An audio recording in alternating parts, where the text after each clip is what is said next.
Welcome back to the channel, ladies and gents. One of you asked, is it worth it to buy the enhanced autopilot subscription that includes self-parking? I'm gonna test it out. So let me turn the camera and you're gonna see how the auto park works. As you can see, we are on a parking lot and car can see parking spots. Now I'm gonna pick the difficult one between the cars. I'm gonna say start.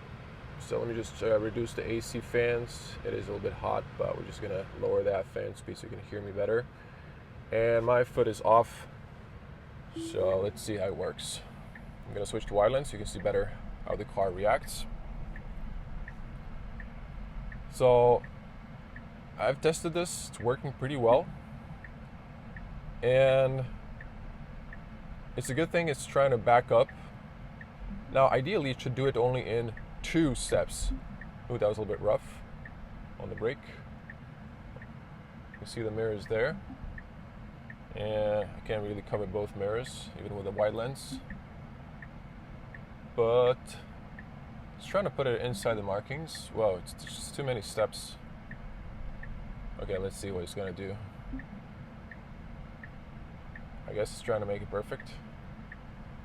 You can see over there. Ooh. It's really undecisive. Maybe it's the grass.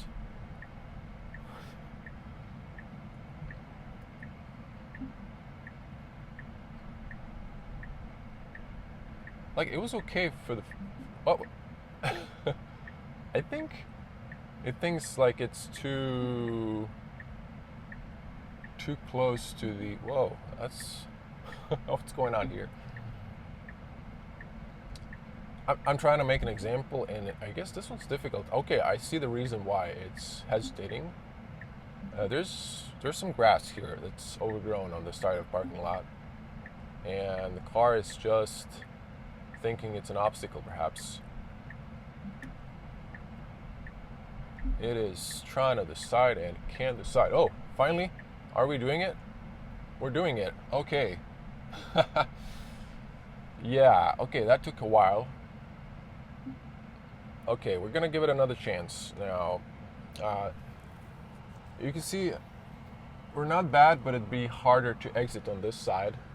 It did leave plenty of space for that guy or girl. Now, if I back out, let me just see on the markings how we're doing. So you can see we're good. It's actually, in between the lines, but again, it's a little bit overgrown. You can see the grass, they didn't really trim it here. Let's do this one. Okay, you can see obviously 3 parking spots.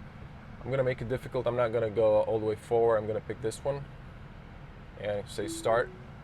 So let's see if we can do it like in 2 turns. It has to go straight, and then after changing to reverse without any more interventions or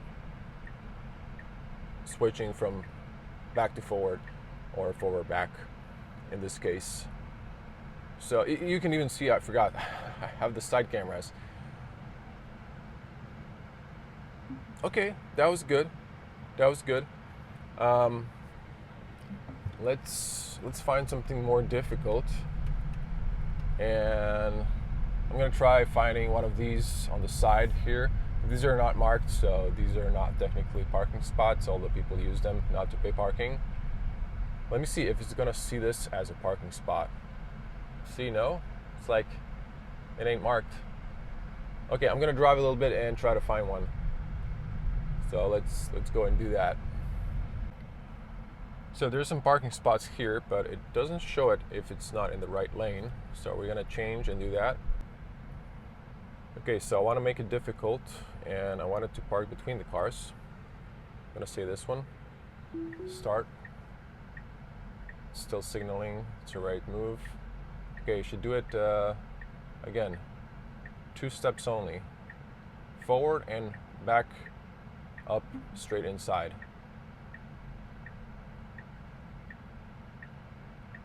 Doing fine. Ooh, I'm not comfortable with this, if I'm being 100% honest, but I think it's doing good. I can't really see the mirrors. But yeah, this is a big enough spot, so it's doing a-okay. Okay, straightening up, That's fine. Okay, a little bit correction there. I mean, this is one of the most difficult parkings in auto school. They actually in Croatia removed this from the test because there's so many people failing at this. But I think it did it okay. Actually, it's really good. It would be great if it didn't correct too much at the end, but that was fine. So I'm very close here, so I don't want to risk that. Let me just back up a little bit. So I wish Tesla kept the ultrasonic or just parking sensors. That would have been better than these cameras. Okay, why is it not seeing these as the parking spots? Oh, it is here. And it's even marking them properly, I think. Okay, I want to see something else. Let's see if I back up. If I say, do it like this. Start. There's a car coming behind me, but hopefully...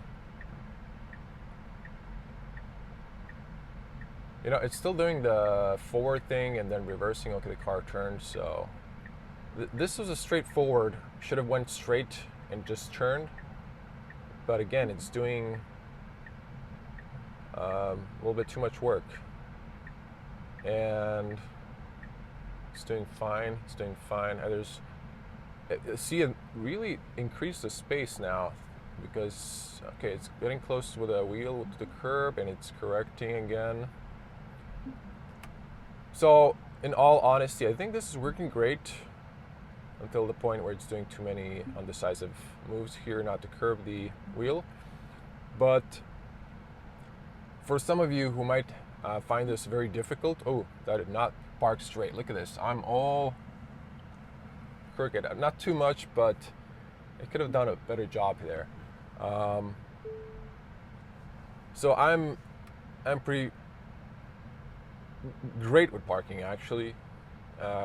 Not incredible, but great, better than good. So if you are one of those people who have a problem with parking like this, I think this can help a lot. But what I don't like is that Tesla isn't selling this as a separate package. You know, maybe, you know, I'm great with parking and my girlfriend, my wife, or, you know, is not. And maybe we'd like to get this, but we don't want to pay 100 euros a month for the enhanced autopilot in this case. You also might have FSD supervised. So it just might be too much, you know.